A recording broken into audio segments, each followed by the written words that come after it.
Now, I'll be completely honest. I forget who was next to speak. So, who wants to? I think it was Vanessa, right? Vanessa, you ready to speak? I'm ready. You ready? Okay. Vanessa Simon, folks.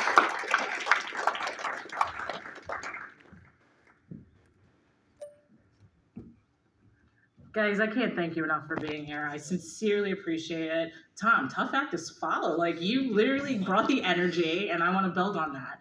Just like we all are going to be building off of Lee Zeldin's momentum. So just give a round of applause to lead Allison Esposito. No, sincerely. So a little bit about me, and then I'll go into what I'm working on this year. I like to say I'm an HR by profession and a political operative by passion. I'm an HR business partner at the Metropolitan Museum of Art. HR is my passion, and I enjoy what I'm doing, training, development. And when I saw it married with political science, because I graduated from Geneseo, so any SUNY school graduates out there, I realized that we need that space in politics as well, right? Training, development. How do we do better? How do we build off of what's going on? So I grew up in Long Island, Suffolk County, St. Anthony's graduate for any friars out there. And just realized that growing up in a conservative family, it was a no-brainer when I turned 18 that I registered Republican. And that's all I've ever known. And as I've been, I kind of called myself, what is it, an elder millennial? I'm not 40 yet, but I'm up there. And I think it's important that we really start to engage with millennials and Gen Z. And what does that look like? So when I talk about training, development, HR, I see that gap because I do not see us as a Republican Party reaching out across the line to engage with millennials and Gen Z. We kind of just, the left indoctrinated them. They took the younger generations. And it's just like, we can't allow that to happen. How are we being innovative? How are we reverse engineering what the left has done? How are we creating space to allow others under our big tent? So I just want to take time to shout out Tom Shri for your organization of Atheists for Liberty, because a lot of people are like, oh, like religion, what do you mean? And you're conservative? Like they completely rattles their brain. But you're like, no, this is who I am, and I have conservative values, and let's make some space for it. So when I tell people who I am and what I stand for, I'm laser focused on three things. One, I really teach about local politics, how important it is. When we're talking presidential race and higher federal seats, it's too far gone. The left has gotten so far that in order for us to begin to shift the paradigm, we've got to start local again. You may not want to run for local office. You may not want to become an elected official. What about school board? What about community board? These are things that are happening in your town and in your cities where, you know what, it's more, we're in a space now, we can no longer just go home and park the car in the driveway and then turn on Fox News. It's like, no, we're in a space now where when they're proposing crazy things at the school board meeting, we're there to challenge it. What's happening now, we're not there enough. We're not there to be like, you know what, I don't like that book that you're putting in my students' like elementary school. We have to think about being present in other ways to get involved. If it's not your school board, think about community board. There's different committees on the community board. Did you guys know that? I didn't know that, right? There's economic development. There's the budget for your town. Like, you can be present and advocate to be on these committees, or, hey, when's my next town hall meeting?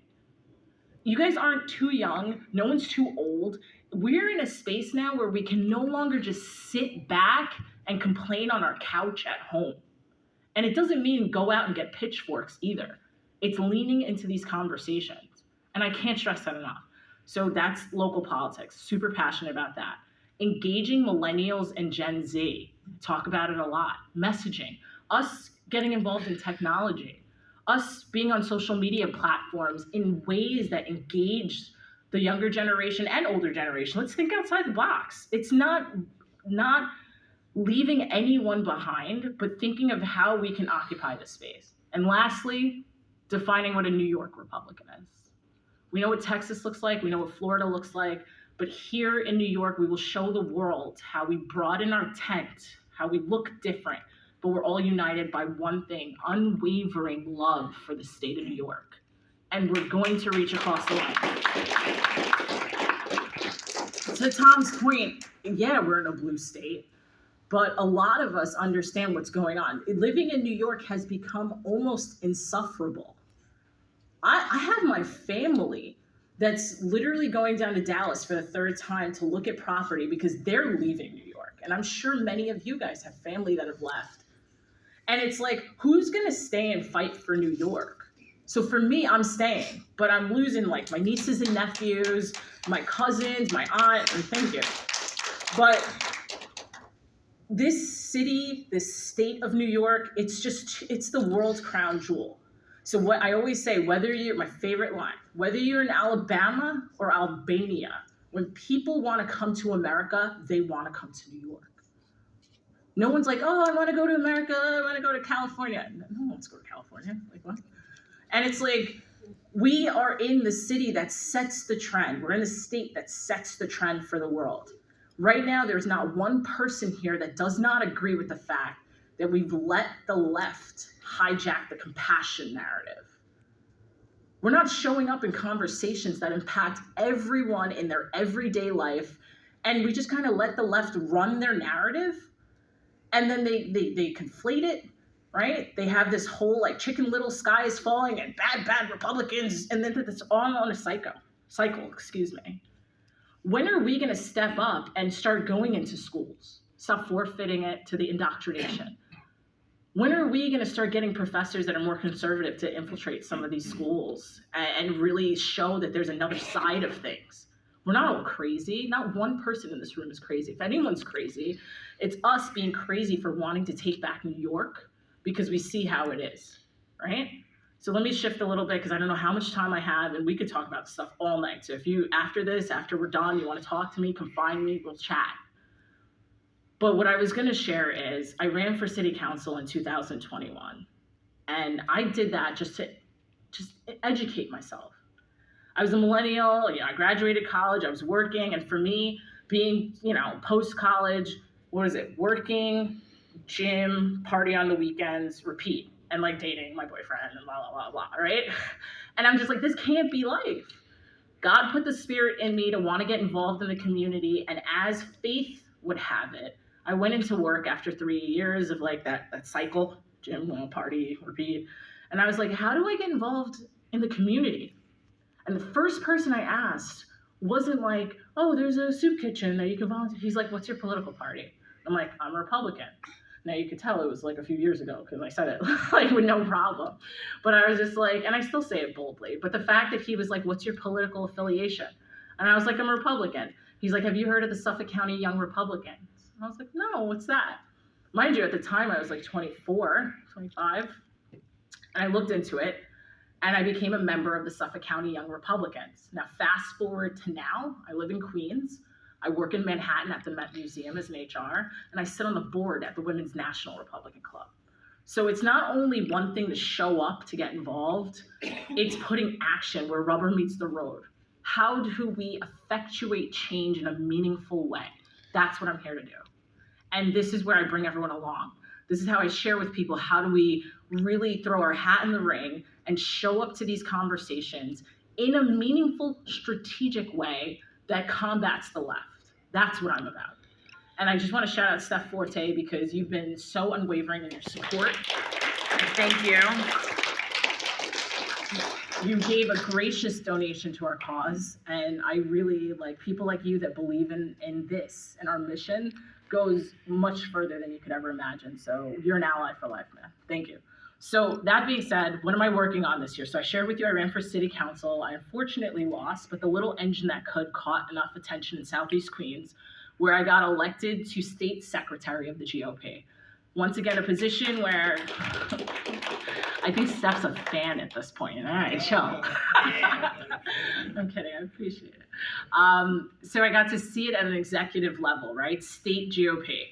But then something else happened where I felt like I could effectuate change on a grassroots level. And I was offered the opportunity to be executive director of a super PAC for Lee.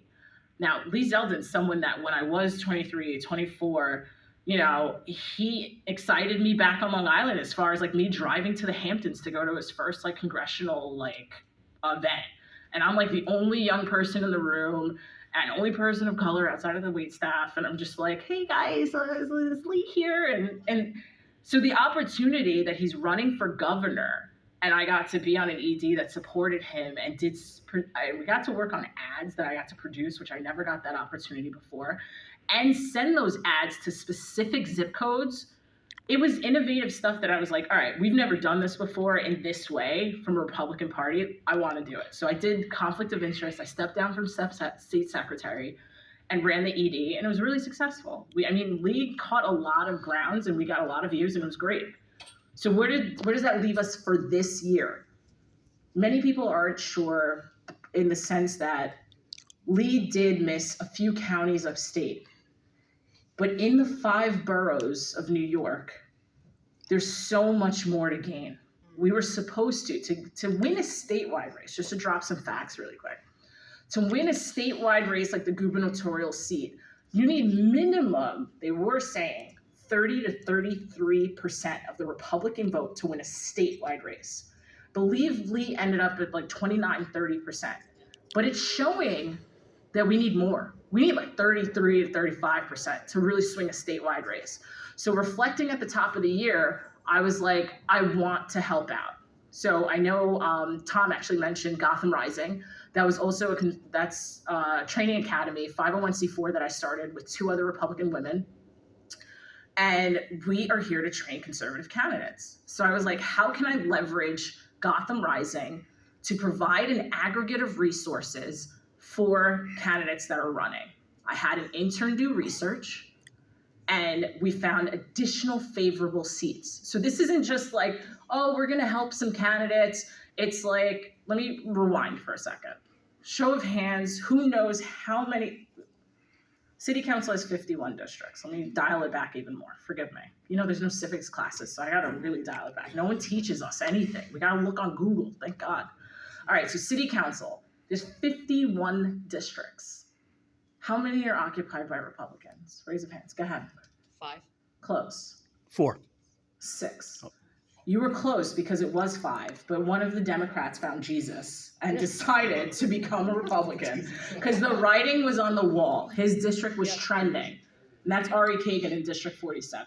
So it was 5, but prior to that, the year that I ran in 21, it was only 2 Republicans. That's 49 against 2. What do the City Council do? And I brought these cards, and I'm going to be leaving them on the table for you to take with you. What does City Council do? They introduce and vote on bills. They can even veto bills, right? Approve the city's budget. And you're talking about your school budget and funding for the police. City Council controls that. So if you have 2 Republicans that are pro-police and are like, we don't need to defund the police, we need safety. You've got 49 others at one point that were like, no, we want to vote for defunding, right? Make the numbers make sense. So then you have they monitor city agencies, and then make decisions about the city growth and development, whether it's parks, recreation. That's a lot of power that a lot of people in New York City and in the 5 boroughs are not aware of how much power City Council has. You control City Council, you control the mayor. And right now our mayor is running amok, right? So on the back of this card, which is also informational, take a look when you get a chance. I'll leave a bunch on the table. It shows the growth of how many Republican voters and registered voters have grown since 2018. So I'll let you guys take a look at that later. But on the front, it talks about what City Council does. And we have an opportunity with identifying 9 additional seats. And my intern ranked them from most favorable to, it's a long shot, but if we have a strong candidate, we might have a fighting chance. So I put this project together called the New York City Project. And I not only engaged with Glenn Youngkin's campaign team around the data. They normally charge $18,000 to $25,000 per district, but they want to join New York and they want to make New York a battleground state. So they called it the Vanessa discount. They're like, we'll unlock all your favorable districts for $25K. Just fundraise that money and we'll do it for you. So that's the mission I'm on. And we're just shy of 5K. And I've been going around talking about the project, but that's not the only thing we're offering. I'm telling people other ways they can help. They could throw events, host some of these candidates to come and speak. I will also be sending out an email and showing people the campaigns we will be supporting so that if you want to donate, you can donate directly to the campaign. It doesn't pass through me. and you could support these campaigns. And now that Bernard Shaw is here, you're going to talk, and he'll share what his campaign platform is. And we want to support these candidates. The last piece that I'll share with you that we're doing. As an HR, I saw that there's no bench, there's no pipeline. We're not leveraging the college clubs as well as we could and should. So I reached out to, shout out to obviously the New York State Federation, College Federation, and engaging with the New York NYU GOP Republican Club, Fordham GOP, and we're gonna get some volunteers to these campaigns, right? The youngest city council person that ran in 2021 and won was 23 years old. I wish in college, I was in part of the college senate, I was an anchor, but if I knew that there was a way to get involved in campaigns in a meaningful way, I would have gotten involved. So it excites me that the presidents of these clubs are like, Vanessa, how can we help? We're gonna outline weekends where we'll come to these specific districts and lend a few hours at a time, but it's an actual real-time impact to campaigns to get the support that they need. There's a lot more to come, guys. I just appreciate you guys having me out. I'm here to answer any questions you guys have, and thank you for having me. Go New York, man.